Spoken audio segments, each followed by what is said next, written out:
basement of La Penta. This is WICR. Hello everyone, welcome back to the Sports Vault. I'm your host with the most, Jersey Joe Archino, and I'm all about setting the right tone, and thankfully in week 1 with the picks, week 1 the tone was set, 12-4. Honestly, one of the better week 1 starts that I've had. Usually that first week is kind of difficult, you really get a feel for everybody, and then you move on from there, but the right tone was set right out of the gate, so I'm feeling good, I'm feeling confident to move along with the week 2 picks. Now, here's the problem. The wrong tone was set with the Thursday night game. It's always such a nice little feeling to have in your back pocket, getting that Thursday night game right and kind of having that as a building point for the weekend. Unfortunately, though, I had with the Chiefs last night. That one didn't work out. But let's pick them all. Let's kick it off with the Giants and the Falcons. Giants getting their home opener. We'll be there covering the game for ESPN Radio Albany. Very excited about that. We'll be on the ground there. But I'm going with the Giants here. You know, I really think, despite this really difficult loss to Dallas with a third down play where they should have run the ball or Eli could have taken the sack, I really think you look at it and you think the Giants, you could take a lot of positives away from that. Clearly, Atlanta showed a lot in their week 1 win against the Eagles. The Julio Jones deep ball with Matt Ryan is just working dramatically. But you really look at that secondary for the Giants, I think that they looked sharp. I really do. I think Steve Spagnuolo really set the right tone and idea with that week 1 performance against the Dallas Cowboys. The Giants offense, how are they going to look in this one? I do think that they look good out of the gate against Dallas. If they continue there and they really just put that loss behind them, I think they get a win here at home. You go on to the next one, the New England Patriots going on the road to Buffalo. Buffalo, one of the biggest upsets of week 1, beating the Indianapolis Colts in their own place. Tyrod Taylor not looking bad at all. But I'm going with New England here. I mean, this is historically a very difficult place. Tom Brady has struggled throughout his career going on the road against Buffalo. Has usually gotten the win, but has struggled, and it's been a pain. But I'm going with New England here. Right now, again, my mindset for Tom Brady is I'm not picking against the guy this year. The guy's just got such an edge to him. I mean, he wants to prove everybody wrong after what's happened. There's nobody who I think is going to be in his way. I'm going with them to get their second win of the year on the road, but it will be a difficult game, as it always is. How will Tyrod Taylor hold up? Arizona going on the road against Chicago. Now, this is a difficult game to pick. It really is. Arizona, again, is one of those teams that always you have doubt in the back of your mind about because Carson Palmer is their quarterback. How are they winning with all these quarterbacks? But it's all Bruce Arians. It's the Bruce Arians show. He is as good a coach and gets more out of his players than a lot of other coaches can. Against Chicago, and Chicago hanged in there with the Packers until Jay Cutler showed who Jay Cutler is. It's kind of funny, you know, part of me wanted to go with the Bears here, but I just think the Cardinals' defense is too good. I think they're too organized, and the turnovers will certainly not be in the Bears' favor, going with the Arizona Cardinals here. We go on to the Cincinnati Bengals and the San Diego Chargers, another good matchup. The Chargers finding themselves down 21-3 against the Lions in their first match, and they end up winning it. So you go here and you look, the Bengals, I don't think, look, they beat the Raiders, they beat them convincingly, but again, it's the Raiders, and I don't know how much stock you take from it. I am going to go with the Bengals here, being the home team. The key thing here, though, is to look at the Chargers. How do they come out of the gate? Because they did not come out of the gate sharp against the Lions, and that's a big reason they found themselves down 21-3. But they did find a way back. They have the firepower to climb their way back into any game, so there's no reason that they can't get a win here. But I am going to go with the Bengals being the home team. Now, the next one, Tennessee and Cleveland. Obviously, Tennessee was the team that stole the show in Week 1. It was the Marcus Mariota show, the player of the week. I mean, it's just an unbelievable debut. 4 touchdowns. I mean, the guy was just incredible. Going on the road against the Browns, I'm going to go with Marcus again here. Cleveland's defense is very, very good, but you look at the confidence Marcus Mariota has. I look at what Ken Wisdom has given him full control, and to me that tells me that Marcus is ready for it all. I think he bounces again and gets another big win. Detroit going on the road against the Minnesota Vikings. Interesting game. Minnesota really just coming out and not showing much in their opener on Monday night against the 49ers. 49ers. Detroit, again, they're up 21-3 in that game against the Chargers, and they lose, but they did show some good signs. I think Stafford, for the most part, except for the turnovers late in that game, was looking pretty sharp. You look at Golden Tate is going to be healthier for this one, and Amir Abdullah, their new running back that they drafted from Nebraska, his first NFL carry is a touchdown. He showed a lot of good things. They could really use his versatility. I do like the Lions on the road here. Again, Jim Caldwell, what he did with Detroit last year, unbelievable. Total culture change. What he did reinstituting things. And if you look at the Lions in a lot of their games last year when they lose, they came back very, very strong. And again, I think that's that tone, that right mentality that Caldwell has installed in them. I do think that they bounce back here and they get the win on the road. Then you go to the Washington Redskins against the St. Louis Rams. The Rams going into overtime and beating the Seattle Seahawks in week 1. I like St. Louis to keep rolling. I really do. You look at them, they are incredibly big on the defensive line. They give you so much pressure. And you look at what they did on the offensive side of the ball with Nick Foles last week, and they could really hold their own. They did a nice job there. Washington right now, I don't think that there's any of us who really like that situation.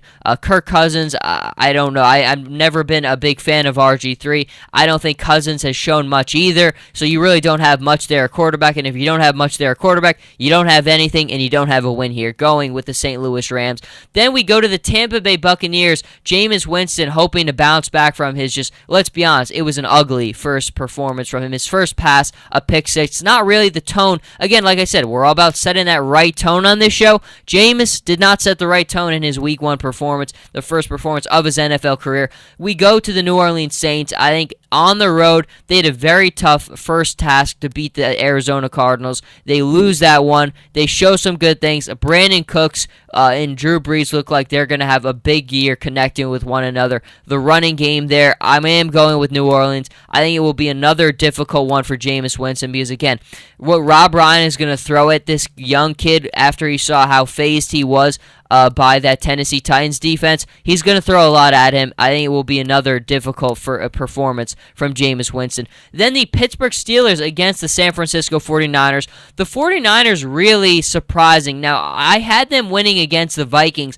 but I definitely didn't think that they were going to look as sharp as they did. And again, you look at Colin Kaepernick as a quarterback. Where he's at his best is when he has an effective running game behind him. And clearly, Carlos Hyde was as effective as you could have imagined in that Week 1 performance. If they can get a steady running game all year with Carlos Hyde, that makes Colin Kaepernick's job a million times easier, and that's when he's his most dangerous. That's when he's at his best. Carlos Hyde and the 49ers looking good, but I am going to go with the Steelers here at home. Again, they are home. It's their season opener. It's going to be interesting, though, because, look, that Steelers defense, I do like them up front, but Carlos Hyde, again, when Carlos Hyde gets going and he can run the ball the way he did in Week 1, that's when Colin Kaepernick can be the guy we remember seeing in those playoff runs, where he's just a dynamic, a playmaker as there is in the NFL.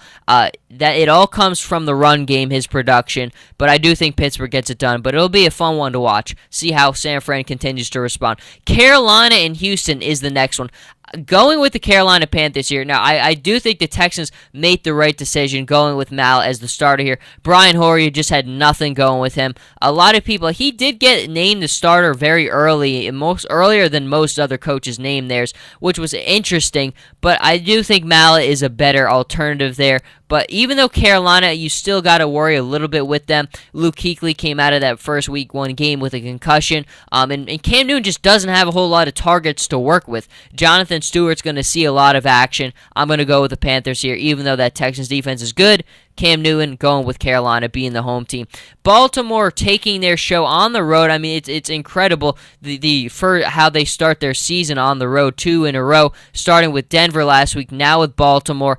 Baltimore now going to Oakland. Again, it's going to be a difficult game because that fatigue traveling your first 2 games, both West Coast games for an East Coast team, that's not easy. But I am going to go with Baltimore. They really almost had it gotten the win against Denver. Denver. I do think that they get it done against Oakland, who still is searching for some answers. Then the Miami Dolphins against the Jacksonville Jaguars. Going with the Miami Dolphins here, which is probably not a surprise to many. Again, there's not a whole lot to break down here. Jacksonville, like the Raiders are searching for answers. Miami has more answers, and they will find the way to win. Now, this is a great game. Early weekend matchup, and you really look at the way these early matchups are lining up for the NFC East, and they're just heavyweight bouts this early in the season. The Dallas Cowboys going on the road against the Philadelphia Eagles. Now, I'm seeing a lot of people going over to the Eagles side here.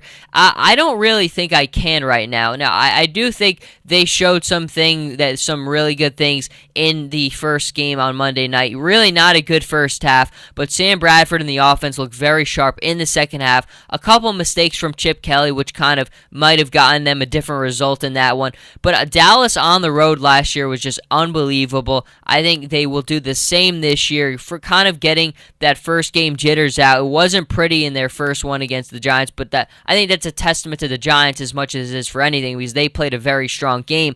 But Dallas has been very, very difficult to beat on the road with Tony Romo throughout the last 3 seasons. I think it will be one of those classic NFC East battles, but Dallas getting it done on the road. Dez Bryant is the one difficult piece, though. Not having him, I mean, that is your central big-time playmaker on that offense. I don't know if you can replace him, and you really can't. So that is going to be definitely something that you look out for. And again, that running game for Dallas is still got some question marks on it, but I do think that they will find a way to get the win. The primetime Sunday night game, terrific, is Green Bay against Seattle. Now, it's hard to imagine the team that's been to 2 Super Bowls in a row, losing and starting 0-2. But I think that's the case. You could clearly see that there is a void being left there without Cam Chancellor. I don't know what the situation there with him is, but it's not good right now. They have a hole there that's just very difficult to fill. And you saw so many times in that game against the Rams,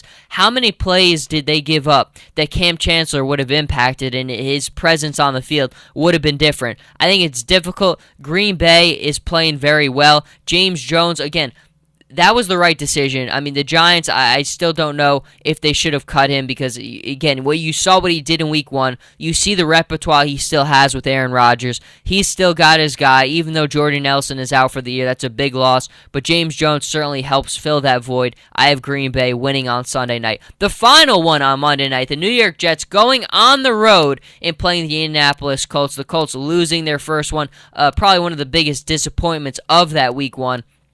But I am going to go with the Colts here. It's hard to imagine Andrew Luck not bouncing back here. Again, I think the Colts have problems of their own, and the Jets certainly looked good in their Week 1 performance, but they're going on the road. They're playing Andrew Luck, and it's just hard to imagine, again, Andrew Luck starting his season 0-2. I think they get the win. They find it. They end up 1-1, and the Jets fall to 1-1. But that is it for the Week 2 NFL picks. Changing studios, going up to the other one, doing a little bit of college football. So don't go anywhere, folks. I'll be back soon.